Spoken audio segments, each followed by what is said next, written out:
అయోధ్యలో 5 రోజుల పాటు పుత్రకామేశ్వరి యాగం చేస్తూ శ్రీరాముడు సాంఖ్యాన్ని చేస్తున్నాం. ఇక్కడ పారాయణ చేసే 1000 మందిని ఉచితంగా అయోధ్య తీసుకెళ్తున్నాం. సుమారు 1 కోటి రూపాయలు ఖర్చు పెట్టి ఇక్కడ ఎవరైతే 960 మంది పారాయణ చేశారో, సంవత్సరం పాటు పారాయణ చేశారో వారందరికీ ముందే మాట ఇచ్చాం.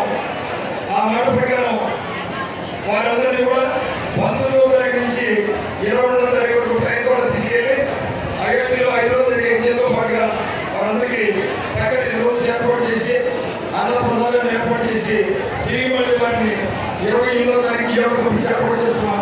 అక్కడ జరిగే పుత్రకామేశ్వరి యాగానికి చివరి రోజు శ్రీమాన్ శ్రీ శ్రీ శ్రీ తెల్లని శ్రీమన్నారాయణ రామానుజ చంద్రజీవి స్వామి వారు రాబోతున్నారు అయోధ్యకి. అటువంటి కార్యక్రమానికి మేము ఒకటే చెప్తున్నాం. ఆ కార్యక్రమం ఎంత విలువైందంటే దశరథ మహారాజు పుత్రకామేశ్వరి యాగం చేస్తేనే శ్రీరామచంద్రమూర్తి పుట్టారు.